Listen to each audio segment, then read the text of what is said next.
अनलायनाय सहायनाय गियानजों दावगानो हाथों आफा अबं गसाइ अनलायनाय सहायनाय गियानजों दावगानो हाथों आफा अबं गसाइ हारि अलखदाव मिथिंगानि खैफोदाव नोंनिनो अननायजों सोरखिनो हाथों आफा अबं गसाइ संसाराव गोजोन सुदेम बारा बारलांथों आफा अबं गसाइ संसाराव गोजोन सुदेम बारा बारलांथों आफा अबं गसाइ अबं गसाइ निदाननि समाव गोसोखौ हमथाहायाब्ला नुजाफै आफा नोंजोंनो सोरां होफै निदाननि समाव गोसोखौ हमथाहा इउनिटआ फारि-फारि बिथायगोन दा मोनफ्रोमबो जोंनि जि नेम प्लेट फिल आप खालामनो थाखाय आं खावलायदों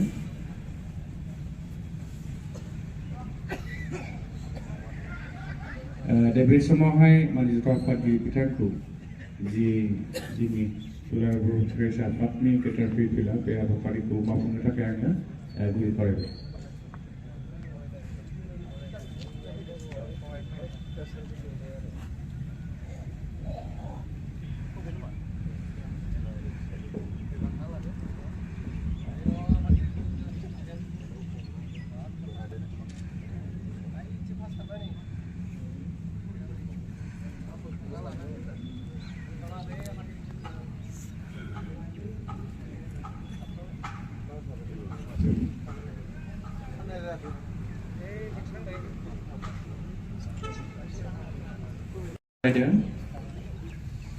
Epsilon live, long live, long live. Epsilon live, long live, long live. Epsilon live, long live, long live. Dularay Boro Federasi Afattan na nagtatang.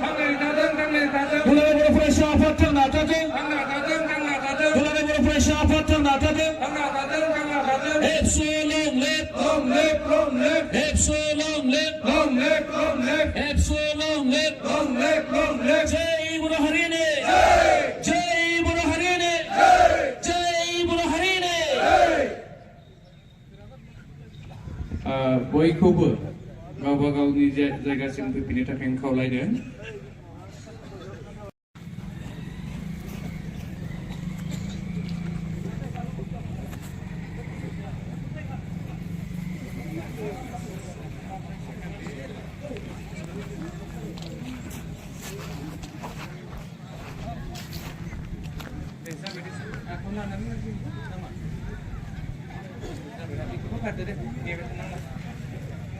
आफाद उदालगुरि जिल्लाया थांनाय मोनाबिलियाव जि डेलिगेट सिटिं जों जादोंमोन बिनि गेजेरजों थांखि लादों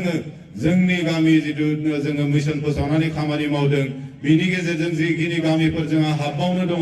मोनफ्रोमबो गामियाव बे जौ जुवा ड्राग्सखौ निफ्राय गोजानाव थानांगौनि थाखाय जोङो खामानि मावगोन आरो बेजों लोगोसे मे दाननि गेजेराव जोङो बे जोंनि गामि जि मिशन जों फोसावनानै खामानि मावदोंमोन बेखौ जों फोजोबगोन आरो बिनि उनावनो जोङो हुकियायै बे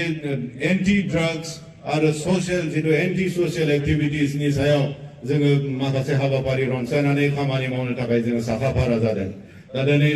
उदालगुरि जिल्ला दुलाराय बर' फरायसा आफाद हिसाबै थांनाय जि डेलिगेट सिटिं बेवहाय जोङो थांखि लादों उदालगुरि जिल्ला हिसाबै जिखिनि बड'लेण्ड बिटिआर सुक्ति जाबाय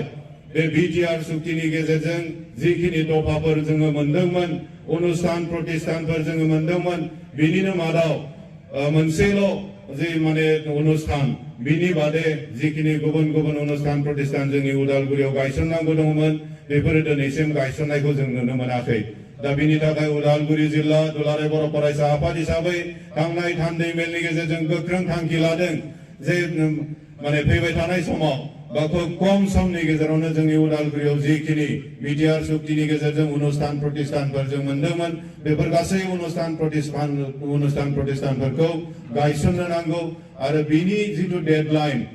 सेंट्रल गवर्नमेंटआ स्टेट गवर्नमेंटआ जोंनो होदोंमोन जे 2024 नि जि माने एमपि इलेक्शन बिनि सिगां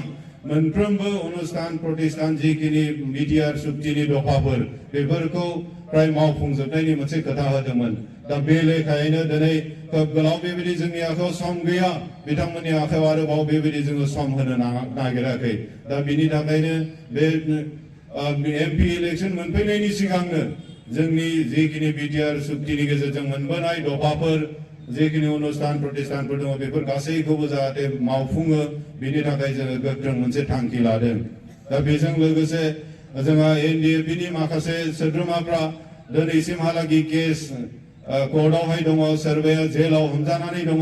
दा बिथांमोनखौ सख'नायनि थाखाय जोङो खामानि मावनांगौ जोङो मोनथिनो मोनदों दुलाराय बर' फरायसा आफाद आथिखालनि बिटिआर सरकार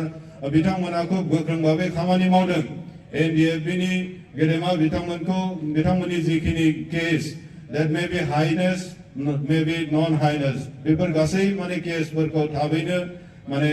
फोजोबस्रांनायनि थाखाय खामानि मावदों होननानै जों मोनथिदों किन्तु बेनि सायावबो दिनैसिम बेबायदि जोङो माने मोजां फिथाइखौ मोननो हायाखै दा बेखौनो जोङो नारसिननानै मिरु दुलाराय बर' फरायसा आफाद बिटिआर सरकार आरो जिखिनि सुक्तिगारि माने संगठनफोरजों सावरायनायनि गेजेरजों खोब थाबनो जोंनि बे एनडिएफबिफोरनि जिखिनि केस बेफोर गासै केसफोरखौ उइथड्र खालामफिननायनि थाखाय गोख्रोङै खामानि मावलांबावनो थाखाय जोङो थांखि लादों लोगोसे एनडिएफबिआरनि जिथु चिफ बिथां रन्जन दैमारियाबो दिनैसिमहालागि जेलाव सोजानानै दङ बिथाङाबो जाहाथे थाबैनो उदां अख्राङाव माने फैनो हायो बिनि थाखायबो जोङो माने थांखि लानाय जादों बिथाङाबो जाहाथे बे जेलनिफ्राय सख'जानायखौ मोननो हायो दा दिनै दुलाराय बर' फरायसा आफाद हिसाबै जोंनि बिटिआर जिखिनि सुक्ति बेनि सुक्तिनि दफाफोरखौ जोङो मावफुंनो थाखाय खामानि मावदों जिल्ला आफाद हिसाबै जोङो गोबां बेबायदि 100% खामानि मावनायनि खाबु मोनाखैब्लाबो खारन जिखिनि मावनांगौ बेखिनिखौ मावदों मिरु दुलाराय बर' फरायसा आफादा जिखिनि खामानिखौ मावनो होदों बेखौ मावदों किन्तु मिरु दुलाराय बर' फरायसा आफाद हिसाबै जों नुदों जों मोनथिदों जे कुनु मोनसे माने थाद'नाय गैयाजासे दुलाराय बर' फरायसा आफादा बिटिआर सुक्तिखौ जाफुंसार खालामनो थाखाय बिनि थाखाय खामानि मावबाय थादों दा बे समाव दिनै दुखु गोनांनि बाथ्रा दिनै दुलाराय बर' फरायसा आफादा बेफोर गासै खामानिफोरखौ मावनायनि सुक्तियावबो माखासे माने सुबुंफ्रा दिनै दुलाराय बर' फरायसा आफादखौ गाज्रि माने एजेन्डाफोर नंबां जाबाङै लाना फैनानै सोंखारिनाय दुलाराय बर' फरायसा आफादनि मानबिराद आफादगिरिखौ सोंखारिनाय बेबायदि माने जोङो ससियेल मिडियाफोराव गावबागाव पार्सनेल फेसबुक एकाउन्टफोराव जों नुनो मोनदों बेयो जोंनि थाखाय खोब मोजां मोनसे साइन नङा आं दिनैनि बे फिरफिला बिरहोनाय हाबाफारिनि गेजेरजों बुंगोन जे जोङो दुलाराय बर' फरायसा आफादा जि समाव जोङो साफ्रोमबो बर' रायजो राजाखौ खौसेथियै लानानै हारिखौ दैदेनलांनो थाखाय आवगायनाय समाव आरोबाव बेबायदि समाव सोरबा सासे सानै व्यक्तिया दिनै बर' हारिनि गेजेराव गुबुंले थासारि सृष्टि खालामनो नाजानाया बे जोंनि थाखाय मोजां साइन नङा बिनि थाखाय आं खावलायगोन जाय व्यक्तिफ्रा दिनैनि बे थासारियाव जोङो मोनसे गोजोन थासारि लाबोनानै बर' हारिखौ मोनफ्रोमबो दिगाव आपलिफ्ट खालामनायनि खामानि मावबाय थानाय समाव जोंनि गेजेराव मोनसे गुबुंले थासारि खालामनानै जोंनि दुलाराय बर' फरायसा आफादनि आफादगिरिखौ खामानि मावनायाव माखासे हेम्पार होनाय बेबायदि बाथ्राफोर बुंनानै बेबायदि नंबां जाबां जोंनि ओनसोलाव अशान्ति सृष्टि खालामनो नाजानायनिफ्राय गोजानाव थानो नांगौ दा दिनै जों नुदों जोंनि माखासे लाइमोनफ्रा ससियेल मिडियायाव नंबां जाबां माखासे बाथ्राफोरखौ बुंनो हमदों जोङो नुदों माखासे जोंनि कलेजाव फरायबाय थानाय माखासे इउनिभार्सिटियाव फरायबाय थानाय माखासे हाई सेकेन्डारिफोराव फरायबाय थानाय आरो माखासे जानो हागौ क्लास 9, 10 बो फरायनाय बेबायदि फरायसाफोराबो दिनै बर' हारिनि होननानै गोबां माने बेस गैयै बाथ्राफोरखौ लानानै नंबां जाबाङै ससियेल मिडियाफोराव बुंनायखौ जों नुनो मोनदों दा बेनिफ्राय एसे गोजानाव थानो नांगौ जोंनि लाइमोनफ्रा जायफ्रा फरायदों फरायनायाव गोसो होनांगौ जिखिनि खामानि मावनांगौ हारि दैदेननायनि थाखाय दुलाराय बर' फरायसा आफादा जोङो दिनैसिमबो गोथाङै दङ जों गसंथानानै दङ हारिनिखौ आपलिफ्ट खालामनायनि मोनफ्रोमबो एजेन्डाखौ लानानै जोङो खामानि मावगासिनो दङ दा अकल बेवहाय जोंनो नोंथांमोननि सापर्टल' नांगौ दा बिनि थाखाय बेबायदि ससियेल मिडियाफोराव नंबां जाबां जाय बाथ्राफोरखौ बुंफोरनो नाङा बेफोरबायदि बाथ्राफोरखौ लानानै ओरैनो जोंनि गेजेराव जोंनि ओनसोलाव मोनसे बिबिरबां थासारि सृष्टि खालामनायनिफ्राय एसे गोजानाव थानाया गाहाम दा बिनि थाखाय आं खावलायगोन जाय फंबाय बिनानाव बिथांमोना जोंनि बर'नि माखासे हिस्ट्रिफोरखौ जाय आदि गुरियै मोनथिया बिथांमोनाबो माखासे बाथ्राफोरखौ बुंनो हमदों दा बेफोरनिफ्राय एसे गोजानाव थानानै नोंथांमोना मोनसे लक्ष्य आरो उद्देश्य लानानै फरायदों बे फरायनाय जिबनाव नोंथांमोननि माने गोसो होनानै फरायलाङो आरो नोंथांमोना जिउआव साफा साफायै बर' हारि दैदेननो थाखाय राफोद जानानै जिखिनि डिग्री लानांगौ बेखिनिखौ लानानै आवगायबोयो आं बेखौसो खावलायगोन गोलाव बाथ्रा आरो आं बुंबावनो नङाखै दिनै दुलाराय बर' फरायसा आफाद उदालगुरि जिल्लाया बैबायदि व्यक्तिफोर जायफोरा दुलाराय बर' फरायसा आफादखौ नंनायनि नङैनि सोंखारिबाय थानाय दुलाराय बर' फरायसा आफादनि माना गेदेर आफादगिरि आरो मिरु दुलाराय बर' फरायसा आफादनि दैदेनगिरिफोरखौ मुं सुनानै नंखाय बाखाय बाथ्रा बुंनायफोरनिफ्राय एसे गोजानाव थानो नांगौ बे बाथ्राखौ आं दिनैनि बे फिरफिला बिरहोनाय हाबाफारिनि गेजेरजों गोख्रोङै बुंनाय जादों दिनै उदालगुरि जिल्ला दुलाराय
ब्रह्मनो